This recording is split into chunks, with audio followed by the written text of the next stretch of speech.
welcome, Elaine. Hi, Lauren. Great to be with you. Well, thanks for joining me today. Wanted to discuss, bringing diverse skill sets together. Would love to hear about your experiences. I know that most blue chip multinationals have really integrated diversity and inclusion goals into their strategies. But beyond the numerical targets, once diverse teams have been formed, getting them to a level of high performance isn't really easy. So I'd love to hear just a bit first around your experience with Kellogg's and Coca-Cola and just some highlights in your career. Thanks, Lauren, for having me on the podcast. Look, I think I've got multiple decades of experience in the business, and I think what I've seen is really an evolution from what was about starting more robust approaches to diversity, with many companies really using inclusion as a powerful tool within their organization to get better business outcomes and also to fully exploit the power of people and all of their contributions. I think one of the most important things is to flip the order. A lot of times people say diversity and inclusion, and I think it's actually better if you flip it, because if you have an inclusive environment as a leader, if you have an inclusive company as a culture, it is so much easier to make the most of diversity in terms of business impact. And it's not just about representation, it's actually about different types of skill sets and experiences and brains that you're putting together to have the business impact. And I think that's where I see real standouts in terms of differences between managers and companies. And what do you feel are the skills and behaviors that are needed in these teams? Yeah, so it's I think first of all, table stakes are you've got to have the technical skills. I think that's the baseline. You need people who know how to do something that's important to your business, whether that's marketing, revenue growth management strategy, or if that's loading a truck, depending on what your business is. You need the technical skills. You also need the digital skills. And I think digital skills are something that everybody recognizes that's important, but I think sometimes people miss the fact of how much speed is important in digital skills, because as soon as you might catch up in theory, the whole space is moving so fast that you could always be behind. So I think having digital skills in general, just like a good digital IQ in your business, is incredibly important. Then you've got to have, I think, a combination of some of the behaviors that they're not just behaviors, they're also skills too, which are things like a rigorous approach to curiosity, a real depth and accountability. I think COVID has certainly taught us more about accountability than ever before because of the remote ways of working, et cetera. So I think some of those skills around curiosity, team building, knowing how to collaborate, but also knowing how to be self-directed. All of those are both skills and behaviors. It kind of blurs between the two, but I think that they're actually, and just, for what it's worth, I am purposely avoiding calling them soft skills because they're not soft. These are actually the real skills that I'm looking for. If someone says to me, hey, I'm great at, running pricing elasticities, I'm like, super, but can you play as a team? Like if you can go sit in a room and do elasticities all day long, it's not going to make it happen. So I really think reframing that from soft skills into hard skills is also just an important mindset for people to have. Yeah, and as new technology develops and adoption increases, such as blockchain, I believe that we'll really need technical profiles collaborating even more with commercial profiles, let's say on a day-to-day basis, because the speed will be increasing over time. Have you seen the need for this yet? Or do you still believe there's quite a ways to go in terms of these really technical profiles responsible for building in the blockchain and then, let's say, the regular day-to-day business people? Well, I'll give you a story about blockchain specifically. That's a funny one because I think it really hammers home the point of what leaders need to do. So to me, the most important thing is leaders need to be vulnerable, because technology is forcing us to adapt and learn at rates of speed that we've never seen before. Mhm. So several years ago, I was in a meeting with the World Economic Forum, and one of the topics was all of the technologies that are disrupting business, industry, the world. And they were talking about blockchain, and I literally had no idea what they were talking about. So there's a gentleman sitting next to me that I asked him, I said, look, I said, I'm sorry, I don't know what it is. I said, can you explain to me what is blockchain? He said, yeah, sure. So he literally hits it in 3 bullet points, explains it to me in terms of like, it's like an open ledger where everybody can see it and nobody can change it.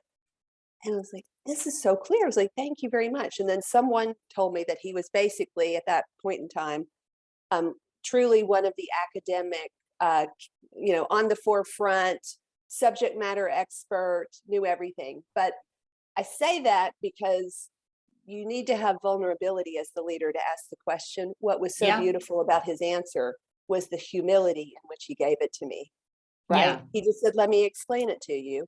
And it wasn't like, oh, and let me tell you who I am. And I'm, one of the leading,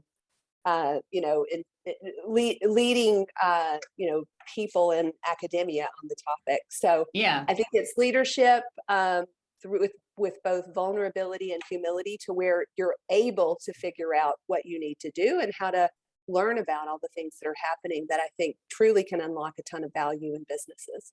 Yeah. And I think the old saying of there are no stupid questions will become more and more and more Yeah. important because it's impossible to be able to digest all of the information as we could before, So it's really understanding what questions that you need to ask and how you're going to be getting the information, which goes back to your vulnerability piece as well. Yeah. And to that point, maybe a build on the idea is as a leader or a manager, you also need to be able to ask the questions of your people to ensure that they truly understand it. Mhm. Because I'll give you another example where, someone coined the term data is the new oil. And you'll hear people talk about, well, we need data, we need data. And I'm like, okay, well, what do you need the data for?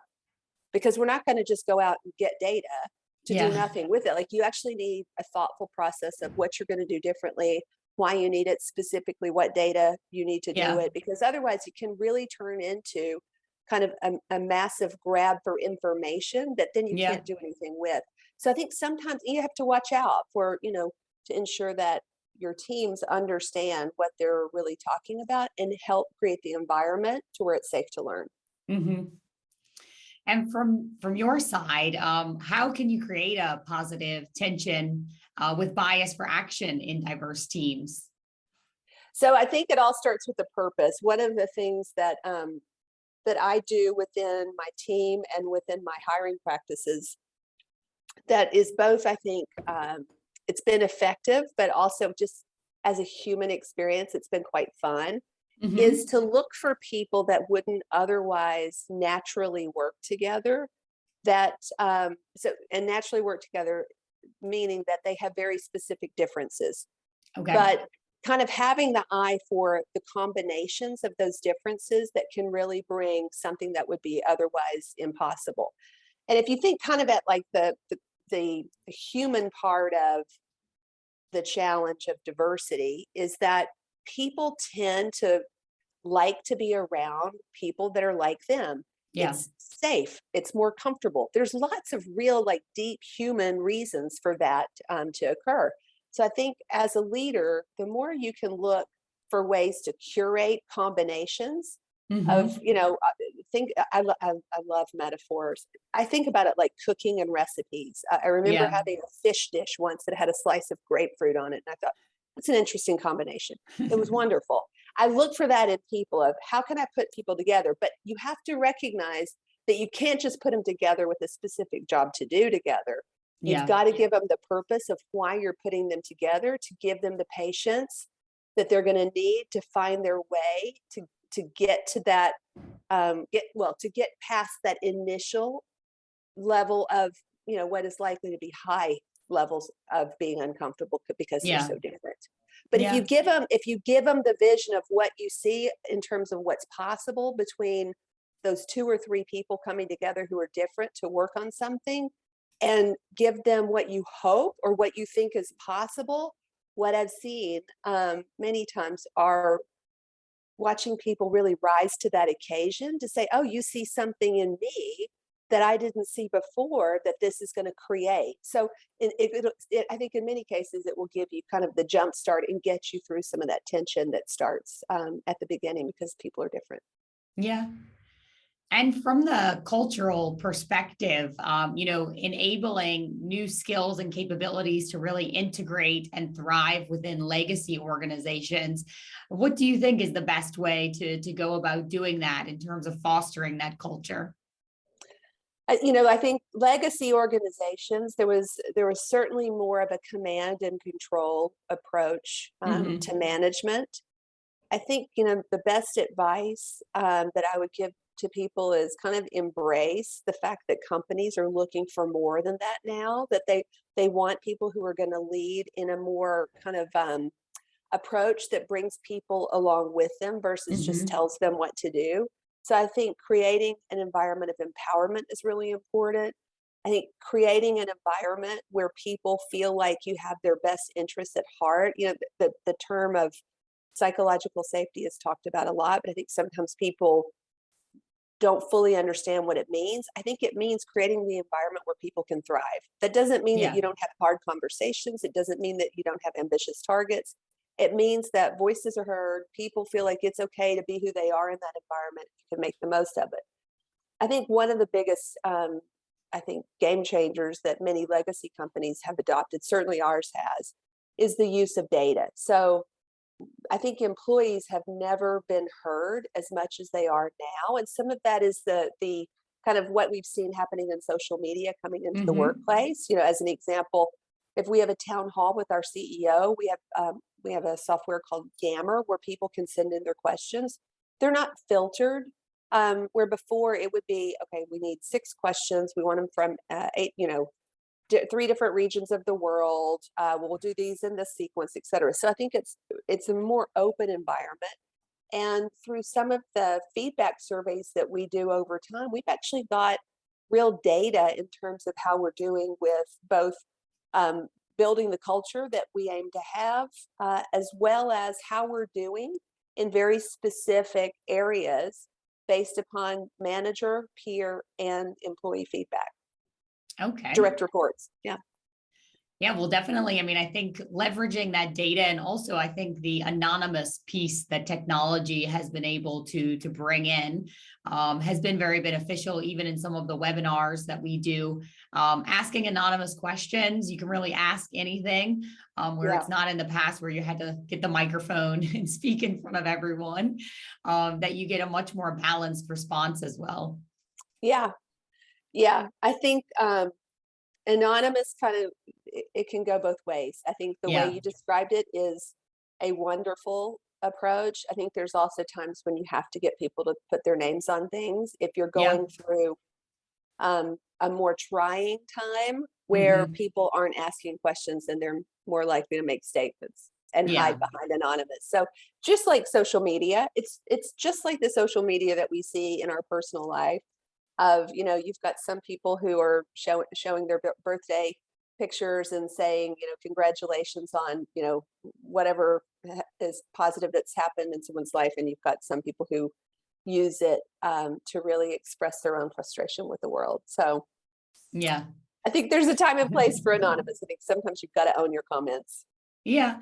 Yeah. I mean, I think definitely coming forward, making opinions is different than the questions. The Yeah, questions it's more, how will I be judged for asking that question that you can anonymously get rid of? yeah, exactly. Well, Elaine, thank you so much for joining me today. I think it's been very, very valuable and very insightful. And thanks for sharing your opinions. Yeah, happy to be here, and hopefully some of these thoughts help your listeners out there to have a more inclusive environment and high performing teams. Great. Thanks.